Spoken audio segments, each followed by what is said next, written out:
Hey guys. Today I just wanted to talk about how I care for my Begonia maculata plant because I do think over the last 6 months, August, September, 7 months, wow, that's crazy. 7 months of having this plant under my care, I've learned a lot about it. This is me just standing next to it. It's pretty tall, I believe. Chin length, you guys. That's some exact measuring right there. I will have timestamps down in the description. Feel free to skip around to different sections depending on where maybe you feel your plant is struggling. So, a little backstory on my plant. This plant was a cutting for my grandma from my mother's plant. And it's kind of funny because the cutting that came from my mom's plant is like this, but my mom's plant no longer exists. It's kind of funny how that happened. I got this plant in May, repotted it end of September into this planter it currently lives in and has been living in. I feel confident in my ability to care for this plant at this point. I hope you find this video helpful, and as always, please share your own tips and tricks and insights because it's very, very helpful. Let's get into it. This plant, as far as lighting goes, is pretty tolerant. I keep my plant in pretty high, like almost what I would consider direct light without it actually being direct light. You get what I'm saying? My plant does sit in the basement, pulled 2 feet forward from a basement south window. And in this room, we have a Soltech track light system installed, so it gets light from that as well. It does get pretty high light in this spot. This plant can tolerate a little lower light. Sometimes the growth can come in a little bit bendy, weak, small, and slow. Weaker growth isn't going to allow a plant to grow very tall if its growth is weak.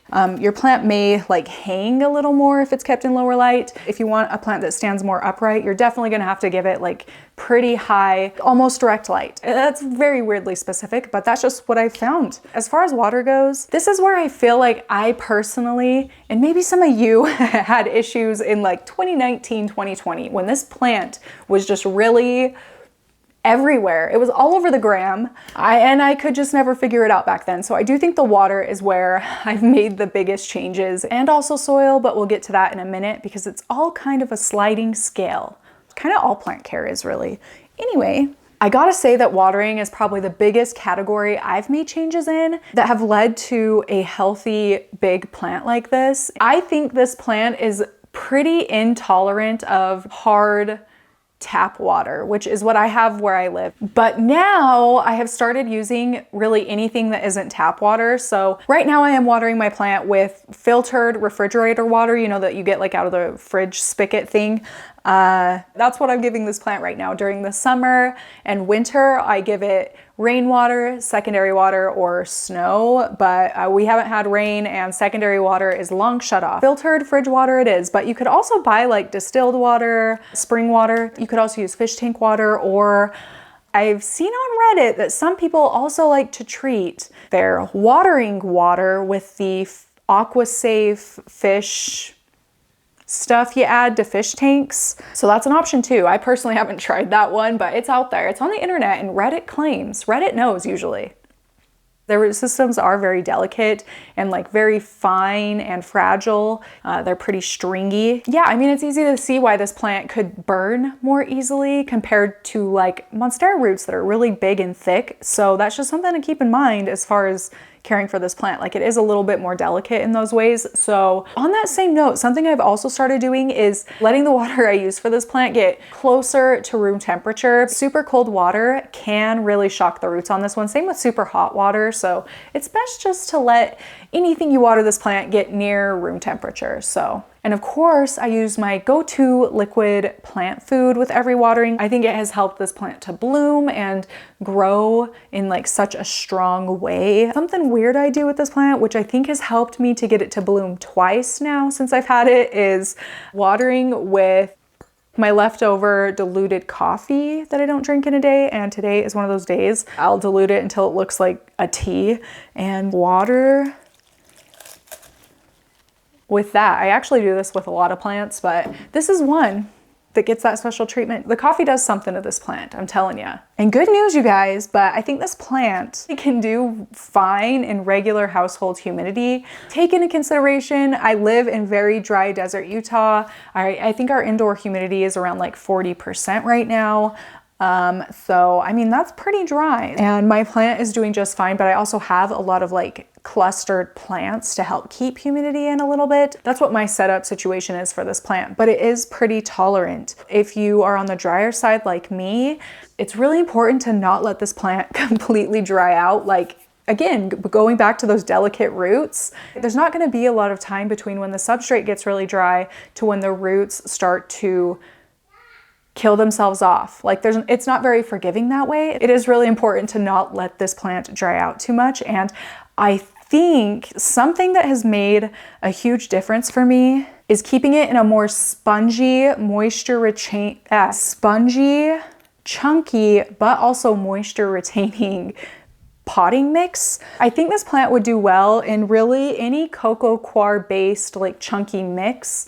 And if you want to mix your own, the 3 things I would mix in for this plant's potting mix is cocoa coir, orchid bark, and this really big chunky perlite. I think this plant really appreciates that. My mix is cocoa coir, sphagnum petals, perlite pumice, orchid bark, cocoa chips, charcoal, mosquito bits, and that's it. That's a lot, I know, but like I said, I obsess over it. It's a part of the hobby I really like. I don't know why. But yeah, it's done really well in this mix. It would do well in that also 3-item mix. You know, find what works for you. Find what works for you. That's what works for me. The reason I think this mix works so well is it's chunky, so it does get aeration, and there's like gaps between the different things you have mixed in here, you know? But also the especially cocoa coir and orchid bark kind of help retain a little bit extra moisture, so you have a little wiggle room between waterings. Otherwise, yeah, you got to keep this puppy like super well watered, but not in such a soppy, dense mix that there's no airflow, you know? So that's what I do to care for this plant. Oh, propagation. Should I tell you about propagation? Probably. Okay, propagation. So I have actually propagated a piece of this plant because, like a dummy, I accidentally snapped a piece off the top. I felt sick when I did that. Anyway, I stuck the piece back down right here, and it has now rooted in. I thought maybe I was going to try and pull it out and show you the root growth, but it's actually way more rooted in there than I even thought it would be. So where I broke it off right here, the growth point's still activated. It's like it never even happened. Yeah, it is pretty easy to root in the potting mix I use, in just regular potting mix, so long as you're able to keep it well watered and in pretty good light. You can propagate this plant by just like a leaf if you want to, but the smaller the piece you propagate, the harder it's going to be to keep watered because it's not going to sit as low in the substrate you propagated in, so it'll like dry out faster. So the longer the piece you can propagate, the better. Whatever point has been cut needs to stay like damp. There's my very, very wordy explanation of my plant care of this plant. So to show ya, let's see. You really can cut anywhere on the plant and propagate from that point, even just to let me find a leaf that's, gosh, I kind of don't want to cut any of the leaves off right now. Oh, what do I want to cut? Oh, we'll cut this one because it has a little weird spot on it. Yeah, just is a little torn down at the bottom, so I'm just going to cut it as close to the main stem as possible. But you want to be really careful because there are little growth point things that will activate if you cut a leaf off sometimes. So be careful not to cut those. And this one, see, it's really small. It's just that little pointy, very light, kind of whitish green thing next to where we took the cut. That is a growth point. And here is an example where one of those grew without me like taking a cut. So that's how you can get really full plants. Make sure you don't cut those off.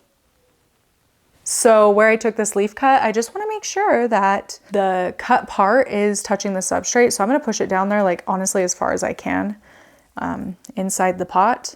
so that there's space for the new growth here. And I'm just gonna make sure I keep it well watered. Hopping back in from a lot later in the day because I forgot to mention that when I accidentally yanked this top piece off my plant actually decided to activate a lot of the growth points that they have right above each leaf petiole where it meets the stem. Yeah, there's a growth point. And when that top piece came off, I had 3 of them nearby activate. So that was really exciting. It kind of ended up being a good thing. This plant does not like cold drafts. It really, really doesn't. It doesn't like any air like blowing on it. It also doesn't really appreciate anything I would say below. I mean, I don't keep my house below 68, but that's like as cold as I think I would keep it for this plant, because I do notice on nights where it's a little bit on the colder end, where it's like getting maybe 65 down in the basement, I do get a little bit of leaf tip browning. So I don't think it likes the cold. Regular house temperatures are fine, but yeah, definitely prefers a little bit higher humidity, a little bit warmer, a little bit brighter. But it's also a little forgiving, which is nice. I really love that about this plant. I hope this was helpful for you. And if you've been wanting to keep this plant and maybe have had issues with your plant, I hope that this kind of helps to solve them. If you have questions, feel free to leave them down below. If you see a question that you have the answer to, then maybe consider responding to some of those questions. Let's just help each other out down in the comments section. And yeah, this is my plant. Let me know what you think. That is it for this video. Thank you so much for watching, and I will see you in my next one. Bye!